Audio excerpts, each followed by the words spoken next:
That's all good. Yeah. Um, Are you ready to resume? I am absolutely ready to resume, and Okay, sorry. maybe if you could just start again with who you are and what you're doing with the FCLU as well, that'd be great. Thank you. Yes, my name is Sebastian Doggart. I'm the Executive Director of the Families Civil Liberties Union, the FCLU, which is a non-profit organization helping children and families navigate the nightmares of the family court system in America, which causes untold damage to our families. So we help the parents, but we also investigate and expose corrupt judges, attorneys, forensic examiners, psychologists, attorneys for the child who are part of this huge racket. Fantastic. And look, there seems like, just from what you've said there in that very short, introduction, there seems like there's so many layers and so much to unpack with this situation, with this issue. And, we'll get to as much as we can today. Again, I really appreciate you coming on and joining me here. It seems like there's so many different layers to this that you could probably talk about it for a week, to be honest, or probably even longer. But I think, if we cover off on, I guess I'd really love to hear from you about how you got involved and your personal experience, if you're happy to share that. And of course, we actually connected through a mutual friend who, raised this petition with me. And for anybody who's watching, please, the petition is in the pinned comment. So please go and check out the petition. And if you feel so inclined, please sign the petition and help the cause. But I guess, Sebastian, a question that I have first is, and for everybody who's watching who may not know about the FCLU, how did you get into, this organization, starting this organization and doing what you're doing, I suppose? I got into it through my own custody battle over my then 4-year-old daughter, and I, broke up with the child's mother and was expecting family court to be a place to come where there would be justice and fairness, and we'd get a shared and equal parenting set up. What I found was very different, and I then went into 3 years of a complete nightmare. So I dropped $300,000 on a corrupt attorney's fees, and then trained myself basically to represent myself, and then realized that the whole thing was rigged. Basically, what happens in family court is judges assign a targeted parent and a protected parent. I was the targeted parent. In 88% of contested custody cases, it is the father who is the targeted parent. But I believed that in shared and equal parenting, and I still do, and that's one of the reasons to set up the FCLU. So I ended my case by realizing I had no choice really but to choose peace over justice. So I gave up legal custody, but in exchange for which I have a decent amount of time, not 50-50 as I should, but some battles are worth fighting and some were not. And I was not willing to spend another 5 years in a corrupt court system. And now I have a perfectly functional relationship with the child's mother, and because family court's not involved. Family court is adversarial, it is hostile, it is a money-making scam for attorneys and judges and state governments, which I'd be happy to talk about why it's a scam for state. There's a scheme. But to answer your question, then the Family Civil Liberties Union was founded by Greg Roberts, and he had a similar story. I've taken over as executive director. And so that is that's how it was founded. Excuse me 1 second, just to let my son in because he does not have his key. Just 1 second. No problem at all. No problem at all.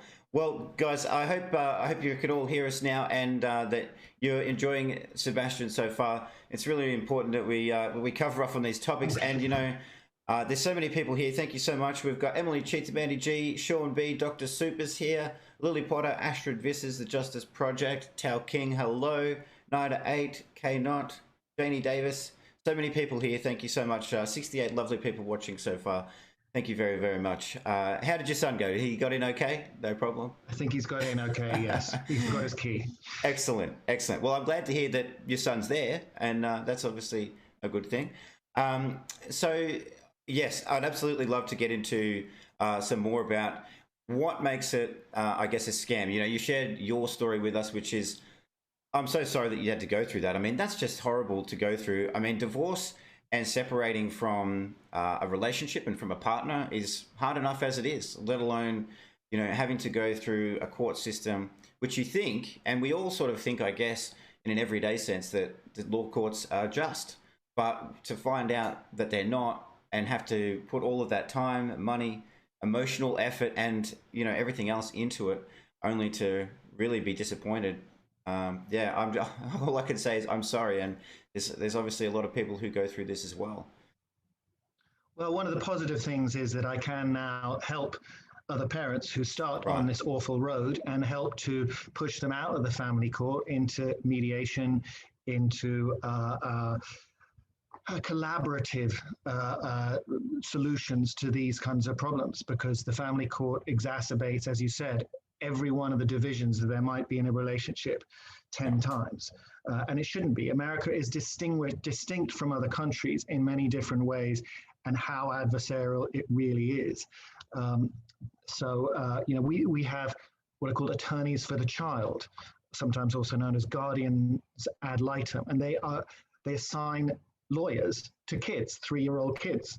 Now, kids need a lot of things. They need toys and love and things. Right. They do not need lawyers. And these lawyers often are $500 an hour. So you then have mommy's attorney, daddy's attorney, kiddie's attorney, or sometimes more than there are 2 kids, there are 2 sitting around at $500 an hour. That's $2,000 an hour. And these, one of my members, his bills, legal bills, is over $5 million. So it is a $60 billion a year industry in America. And one of the things that I think shocked me, a couple of things I'd like to share with your listeners that I'm not sure they know about, but is the child support racket. Because a lot of the reasons why these judges like Morgenstern appoint a targeted and a protected parent is to earn money. And the money chain works this way, is if you and I get married, Stevie, and gay marriage is now allowed in New York, so this could be.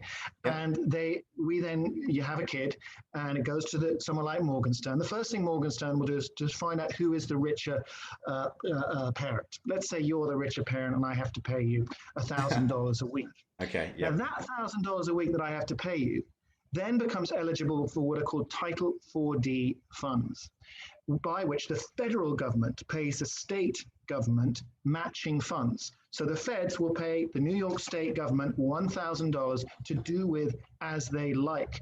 And it's a huge money earner. Billions and billions come in there. You don't have to go for the mother or the kids. It goes into the general fund through Title 4D Social Security Act. That's just absolutely shocking to me. Like that is something that's really, really mind-blowing, because okay, so just to recap, because I feel like that's a really big racket that you're talking about there. So the judges have an incentive to favor one parent over the other based on money, because correct, the government will match whatever that payment is. Is that correct? And to target the richer parent, because the richer parent then will result in more money coming to the state government. But it gets worse. In America, judges are party affiliated. They are Republican or Democrats. Oh, gosh. And they are elected as well. And these elections have campaigns with donations. And guess who donates to these campaigns? The attorneys who will then appear in front of them. And there's often a quid pro quo that we often identify and bring up to complain about.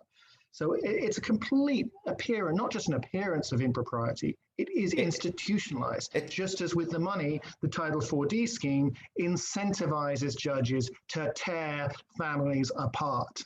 That is just, look, to me, that is just so despicable. It really is. It's disgusting.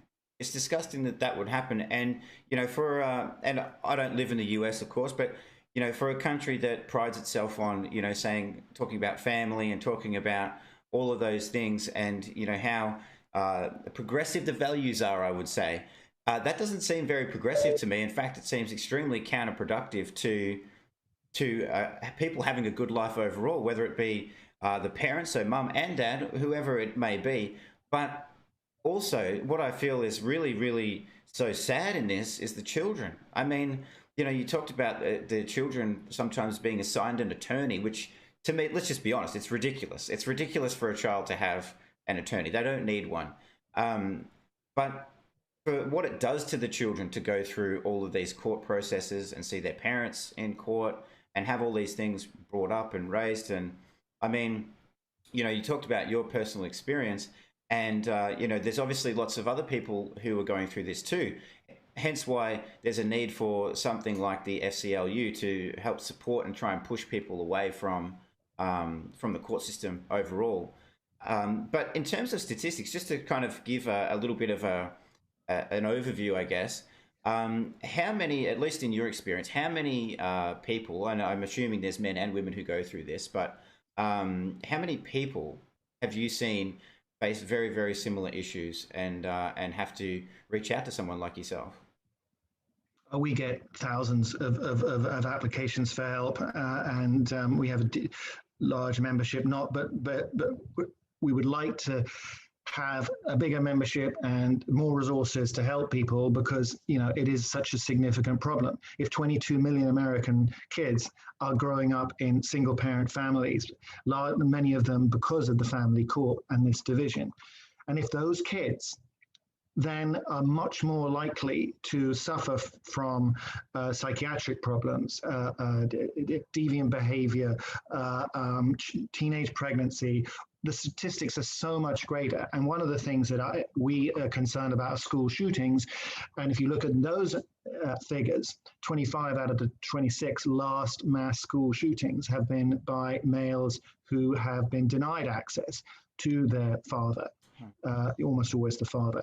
And that has caused a mental health problem that has led to this. Now, it's not the only factor, and of course, access to firearms, and right, you know, in Australia, which has largely resolved that problem because of the policies it took after a school shooting. But here, it is epidemic, and if we could just bring in shared and equal parenting legislation into every state, which we are, and we've had some success in some states, that would go a long way to resolving it, because it would take the conflict out of it. You just, as long as the parent is fit, not abusive or negligent, it's 50-50. You split it, mate. You made the kid, the kid is 50% daddy, 50% mommy, right, and you need to split it. And that's what makes sense to me, I think. And, you know, I think most people would agree that makes sense, to make it default 50-50. And if there are, you know, issues, because there are bad people out there, and some parents are bad people. So it makes sense to start, though, with a default of 50-50 and then explore those issues from there, from that starting point, rather than default to, okay, who's the richest parent? As a judge, who can we actually get the most money out of to support my campaign going into the next election? I think, you know, that's corrupt is the word. Like, the corrupt is absolutely the word. And like you said, systematically corrupt as well. It's set up to really not help anybody except for the lawyers and the judges in these situations. Right. I suppose, you know, and I'd love to talk about Judge Morgenstern a little bit more in a second, but in terms of the judges that you've come across, and, you know, you've had people, you said you've had thousands of people apply for help and things like that. How many judges, you know, do you think fall into this category of just simply trying to get that government funding? And are there, just to put the other side of the coin on it, are there, you know, some reasonable judges out there who are actually after justice? You know, the system is so set up that it's very hard to go against the grain and to apply principles that go against the targeted protected parent system, the maximized Title 4D funds, directions. So those judges who go rogue and would try to put in 50-50 lose the support of their party and will lose their seat.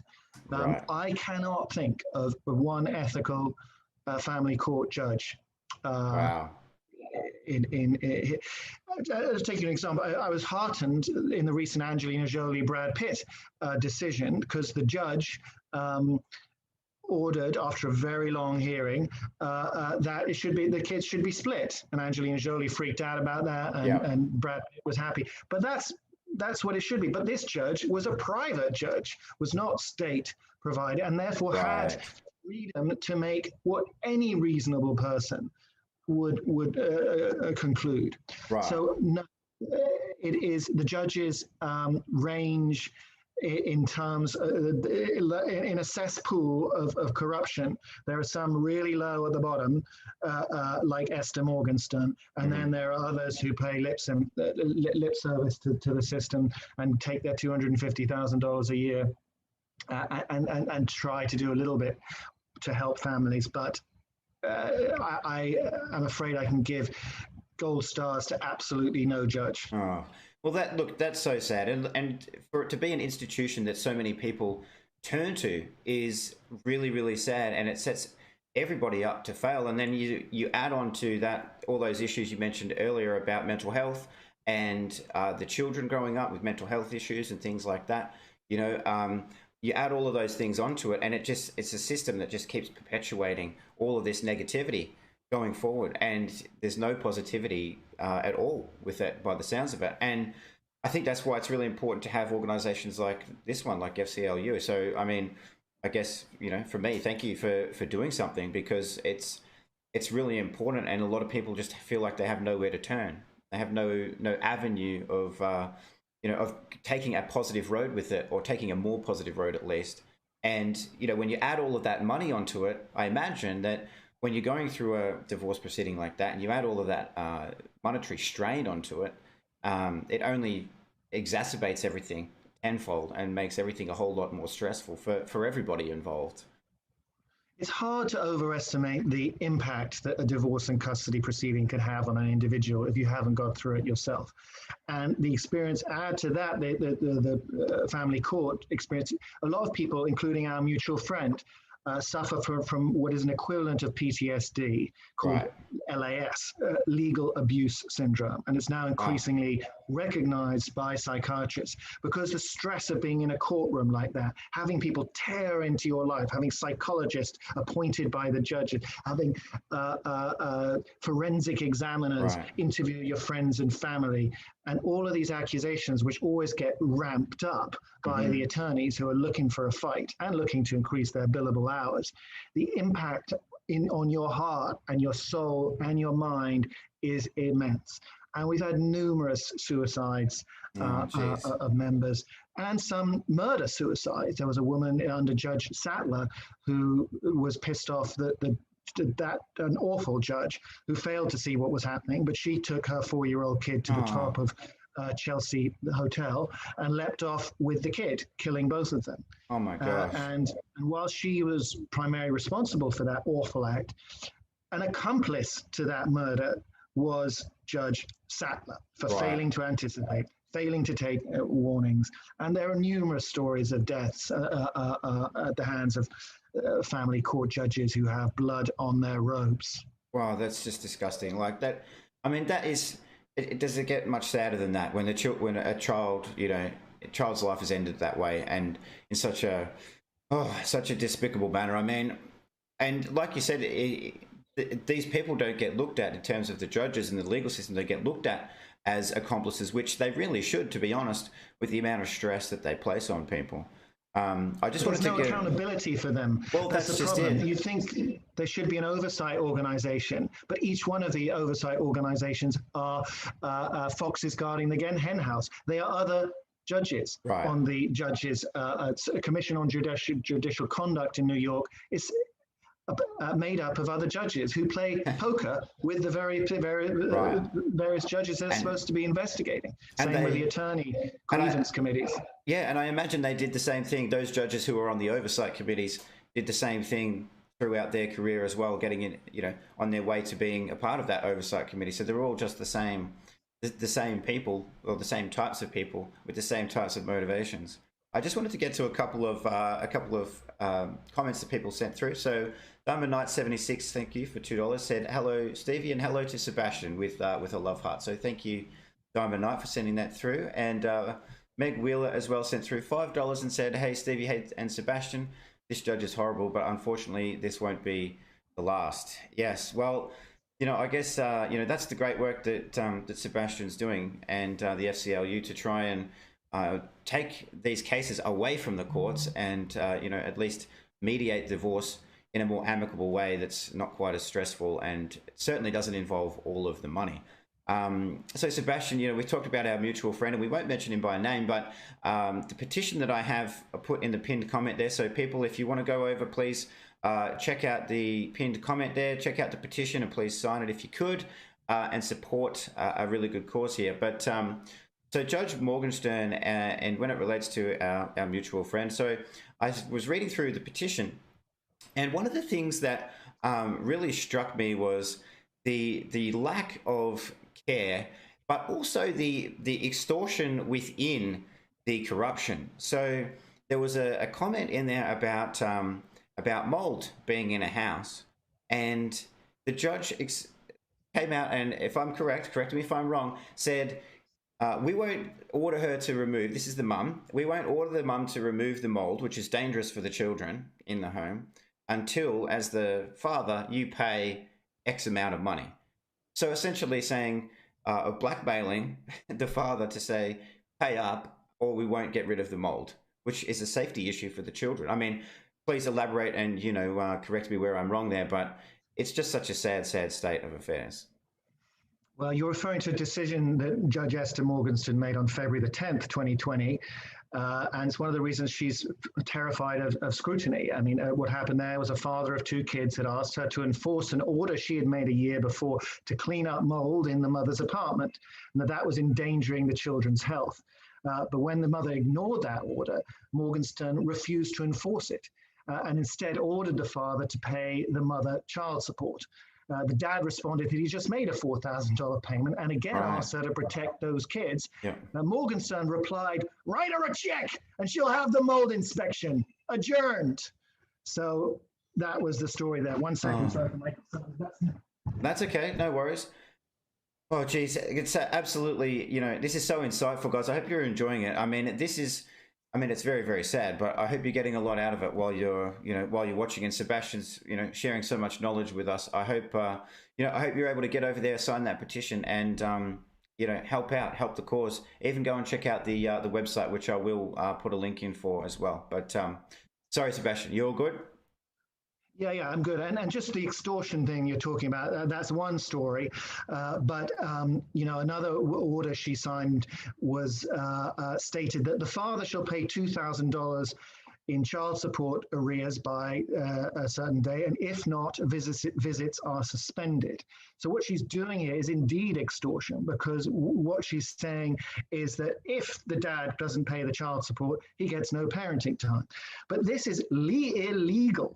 It is, you cannot use failure to pay child support to deny a parent parenting time. And that's in Stewart versus Soda, Resignato versus Resignato, many different clear case law decisions clarify that. But she just ignores the law. She is acting as if she was in the Wild West, disregarding the law. And that is why she needs to be scrutinized and not just investigated, but exposed. But she's terrified of any of that exposure. And I can tell you later about the time she had me arrested for just being in the courtroom. But she uses her court office as like a sort of personal Gestapo to ensure that nobody is recording or even writing down what she's saying, because she wants to stay in the shadows. That's just absolutely...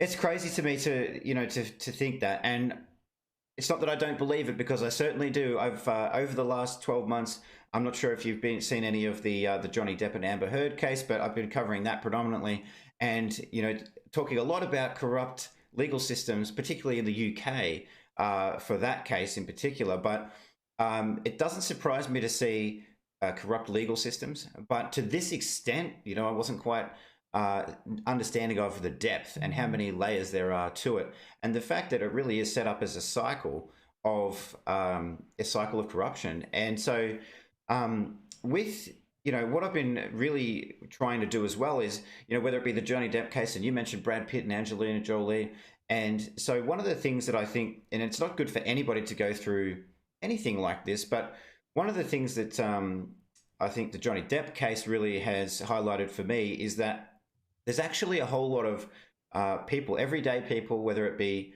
in that case, it's talking about men, but there's a lot of people out there going through similar situations to what you've discussed, to what Johnny Depp and Brad and Angelina, but everyday people, thousands of them are going through these things on a daily basis. And, we don't hear about it, we don't see it. You obviously do, but as the general public, we don't hear anything about it. So for me, raising awareness of these types of issues, exactly, bias against men in other areas of our system. So when it comes to domestic violence victims, men are very, very, very unrepresented in that space for support. And so that's one of the things that I want to do. But having known someone who has specifically gone through a court system with this judge, that really brought it home for me and made it a personal thing for me. So I'm trying to, I guess, share as much as I can with people to say, this could be you, it could be your brother, or it could be your father, it could be your mother, it could be your sister, it could be somebody that a good friend who has to go through this system. And so shedding light on the topic is really, really important. And I know, the mutual friend we discussed has been going through, his saga for years, and come up against many, many struggles with this judge in particular. So, is there anything you would say? Yeah. Sorry, was there anything you would say to people who are watching, who may watch this later as well? Any piece of advice if somebody's going through this right now, if somebody's in the middle of a really, really messy divorce and it's being exacerbated by the legal system, particularly the US, but what would you say to them right now? What would your advice be? First of all, you are not alone, and millions of other parents are going through this. Don't start blaming yourself. Don't start believing the lies. Truth is the first casualty of family court, and you must, of course, look at how you are as a parent, as a co-parent as well. But don't blame yourself. Second, I'd say record everything. And I mean, not just keeping documents, but video recording, audio recording, get a record, because that is the only way we are going to expose these people. We've just had the George Floyd case. The only reason that became the international cause célèbre that it has, and it's changed society, is because a 17-year-old girl was on her cell phone recording that murder. You need to record in family court or the Microsoft Meets or whatever it is. It is against the court rules, yes. It is not against the law. So you need to exercise your First Amendment rights and record secretly, but in order to get them out of the shadows. You should very strongly consider going pro se if you can, that is not waste all of your and your kids' money on attorneys, but get the support necessary for doing that, because certain of these judges, most judges do not give leeway to pro se litigants, they discriminate against them. But if you find yourself to be the targeted parent, and you'll know if you're the targeted or protected parent, don't have too much faith in the system. There is no justice in family court. There's no justice in the appellate divisions. There's certainly no justice in the federal government. Let me tell you, because we have a constitution here, right? Mm-hmm. And taking away a kid is a basic violation of a constitutional right, which you should be able to go to federal government, to federal court to. But they've stuck in what's called a family relations exception, so that is entirely in the state's hands. So if your parental rights are terminated, you can't go to seek federal relief, because it's called the Rooker-Feldman and the Younger doctrines. You're just not allowed it. So you go to the top state court and that's it. You can't go to the Supreme Court. You can't claim your constitutional rights have been violated. Wow. So there literally is nowhere to go. There is literally nowhere to go if you're having these problems in family court. I mean, in terms of in the structured legal sense, there's nowhere to go. I mean, you've offered some options and representing yourself, going to organizations like FCLU for some support and things like that. But within the structured legal system, there is actually nowhere to go. That's That's mind-blowing. And I think that's a really good message, though, for people, because it could actually save people a whole lot of money, time, and stress if they're able to avoid going to that structured, legal, and we're now corrupt system. There's a couple of people asking about the petition, guys. It's in the pinned comment at the top of the chat. So if you go up there, the petition is there. Please head over and sign that. Now, when I last looked, it was somewhere around the 2,000 signatures, I believe, that petition. I'll ask you quickly what the goal of the petition is, and what number you're after there, what the goal is to achieve with signatures, and what that could actually do in terms of physically getting this judge removed. And then I'd love to hear about your story you mentioned earlier about sadly being arrested. Well, right, yeah. The goal of the petition is to remove Judge Esther Morgenstern and to act as a chilling a chilling example to other judges thinking of behaving like she has done. So we've got about 2,000 signatures, but it'd be great if we had 2 million signatures. Right. Whether or not that will lead to the powers that be, particularly Janet DeFury, the chief judge, removing her is another question. We have had some success in removing judges, but that seems to be a tabloid fodder. There was one judge, Schollenberger, who was so fat that she couldn't step the 2 steps up to the bench because she was eating so many burgers and hadn't turned up to work for 2 years and was still taking her $250,000 a year salary. We exposed that and got the Post, New York Post, and Daily News involved in that, and that did result in her being removed, but not having to repay her the money she was paid for those 2 years. But that's such a grotesque example. Right. And then there was another judge who was removed for taking backhanders from an attorney to change his decision on a custody case. But that was involved wiretapping and getting an attorney on board, very, very hard to do. And it's been several years since we managed to do that. How we get Morgenstern is maybe a wave of public support.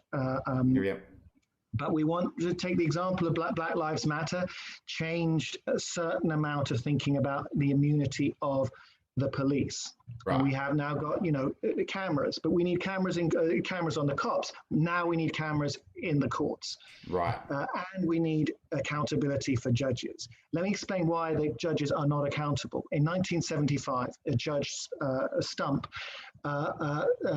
granted an application from a mother to remove the reproductive organs, the womb, of their 16-year-old daughter.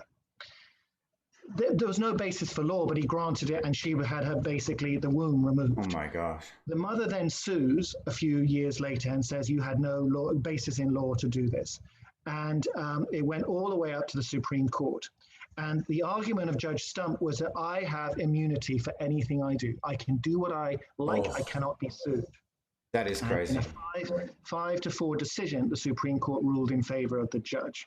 So what is that? That's set this amazingly high bar in terms of immunity. If a judge can take away the ovaries and all the reproductive organs of a minor and get away with it, then anything else, the stuff that's been done to our mutual friend, for example, which is the forced alienation of a child. Yeah. She has alienated that child against our mutual friend. Yes. Morgenstern has done that. It is a criminal act. She deserves to be in jail for what she did. I'm sorry to be upset about that, but when I think about it has caused that,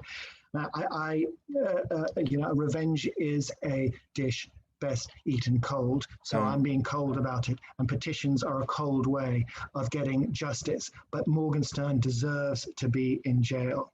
Absolutely. No, I agree. And, you don't have to apologize. I feel it. I feel the anger. I feel the passion. I mean, and talking about our mutual friend, I mean, he's one of the kindest, most, gentle and loving people in the world. And to see him go through what he's been through and what Morgenstern has done to him with the alienation of his child is just absolutely, it infuriates me. It infuriates me to no end.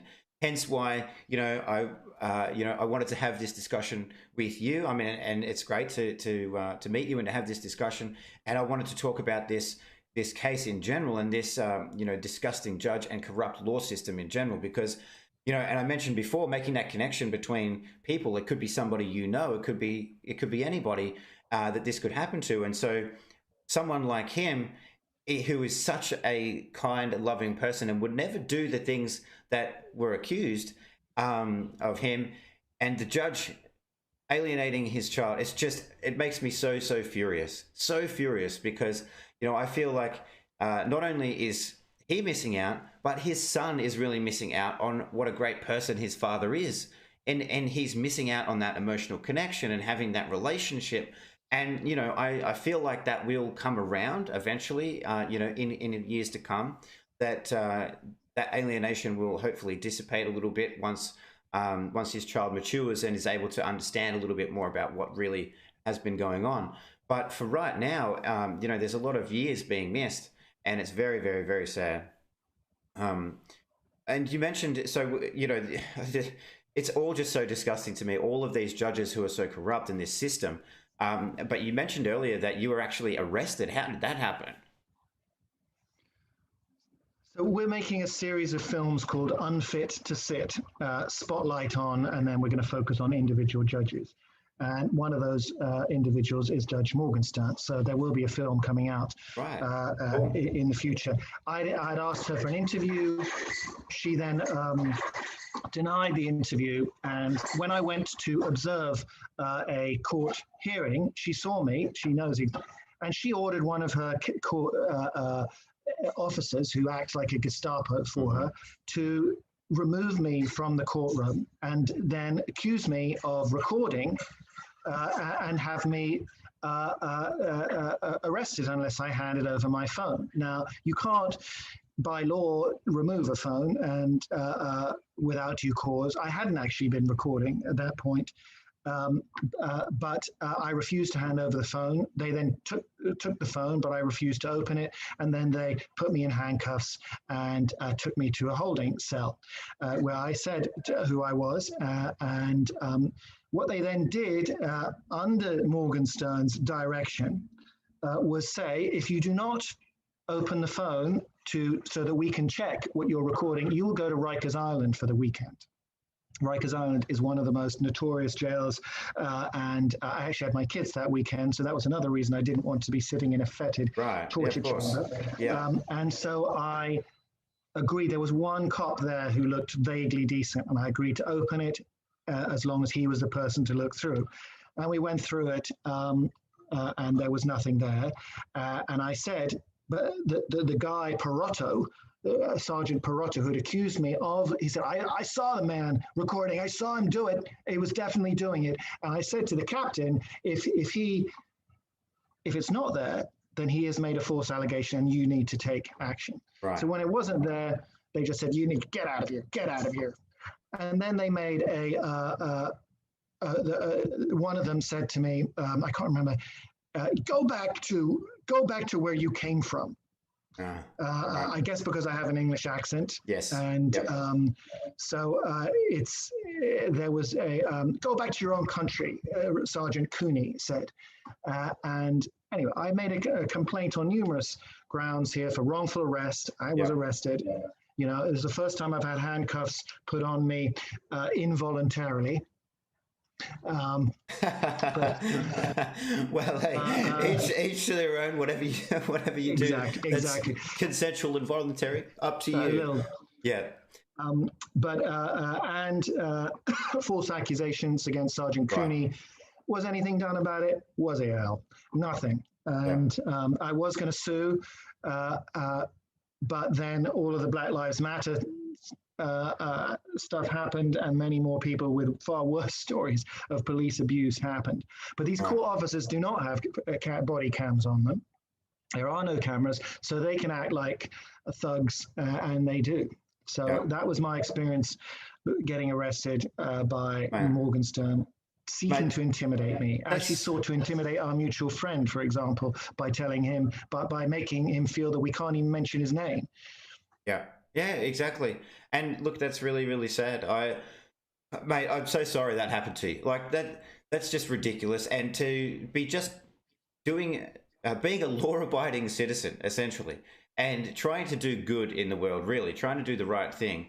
and to end up in handcuffs involuntarily, as you said, and to be treated in such a way, not only by the judge, but the police that she uses as a Gestapo, obviously, you said, in the courtroom, I think it's just it's absolutely abhorrent. And we do need to change it. I think what you're doing with the FCLU and, what others are doing too, is so important to try and make a change. And even if the petitions don't get to 2 million, even if they don't get to 1 million, but if the more people that they reach, the more people are made aware of what's going on, at least. And so, those films that you talk about, I'm really curious about those, to see those films, and that sort of thing. I really feel like whatever media platform you can get to share the message even further and spread the word even further is so important, because even if you're able to just reach one person or one family and help them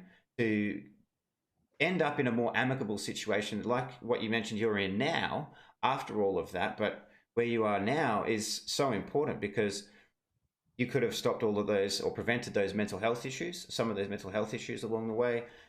You could have, obviously put a stop in some very small way to the corruption, the cycle of corruption that's happening. So it's really, really important to get that word out there. And I'm not sure if you've ever come across Greg Ellis before, who's got a YouTube channel called The Respondent.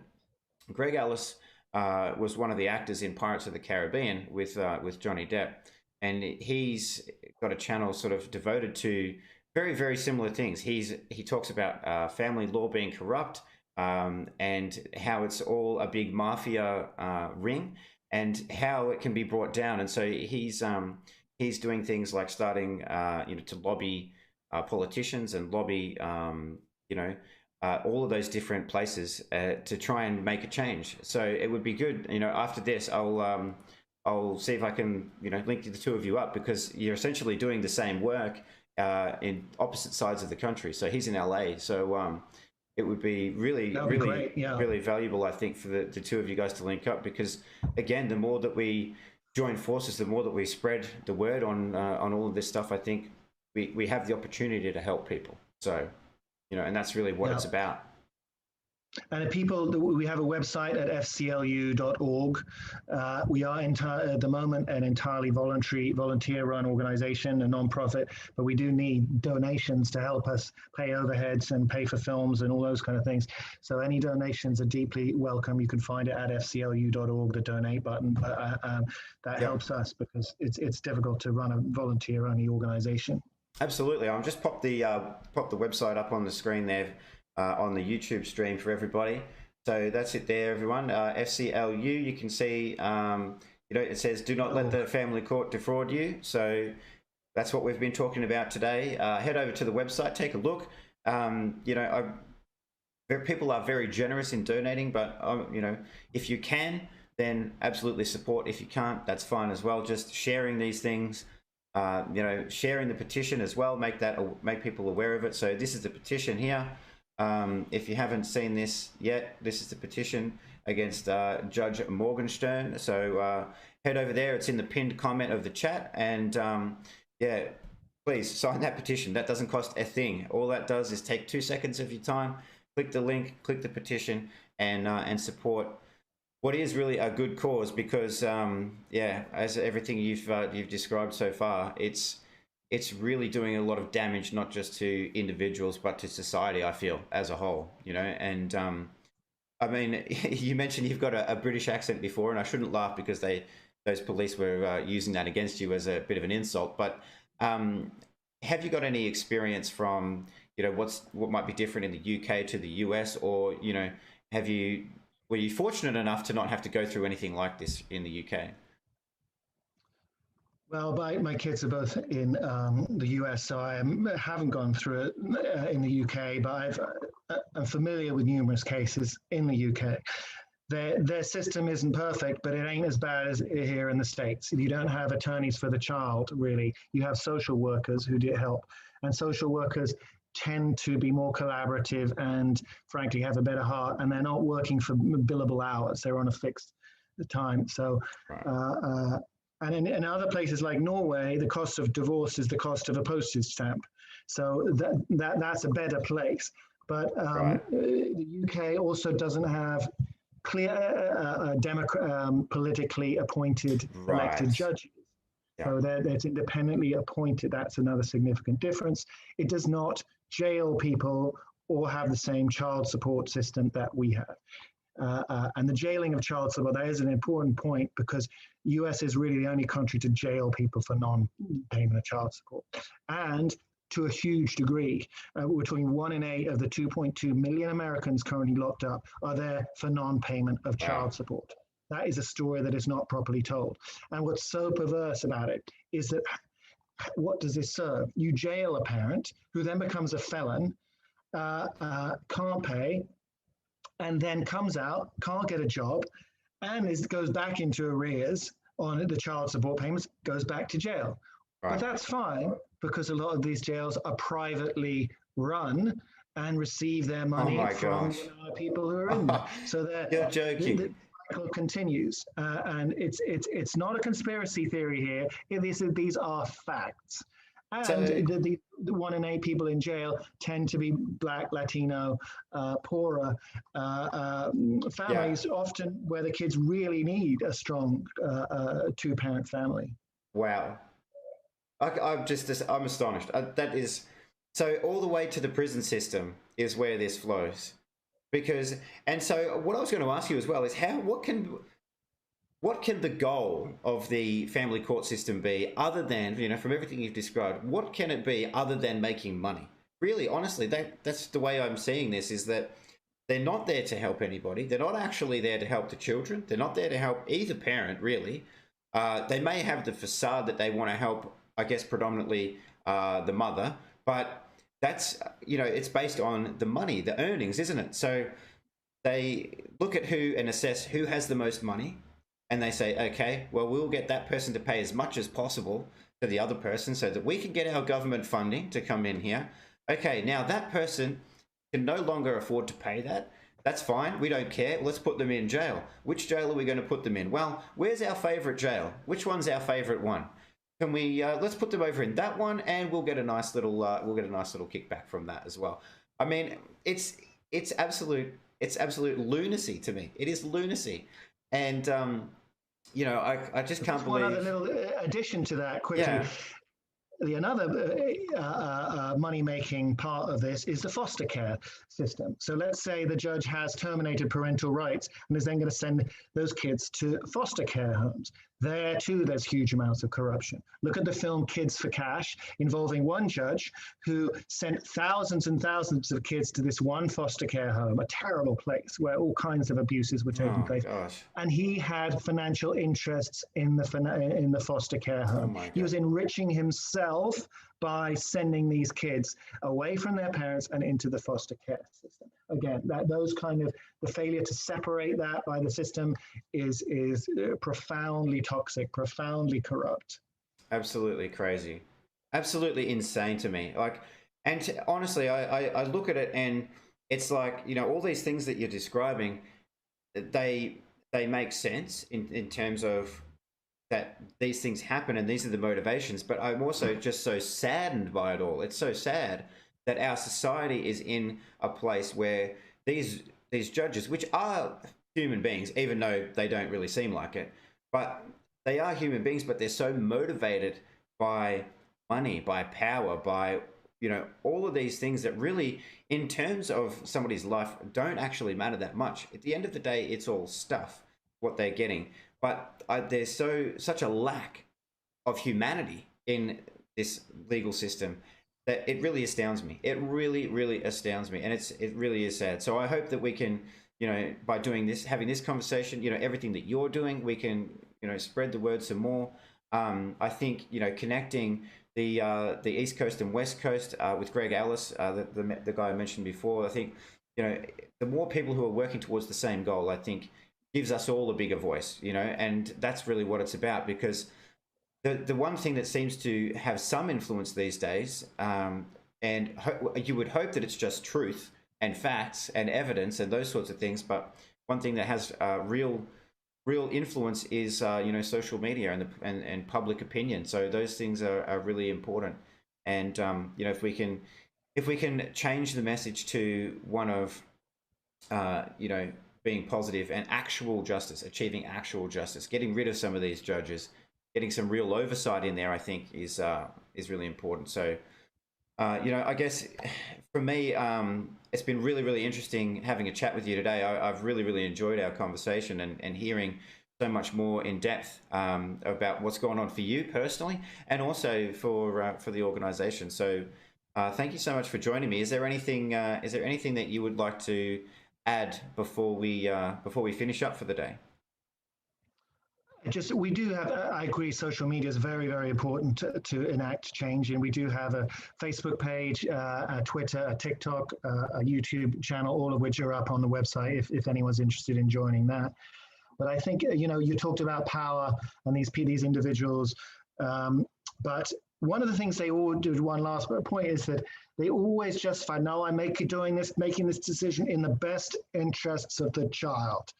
Yes. This phrase is consistently thrown out there as a justification, and they don't need to say what are the best interests, they just say, and they get to define that.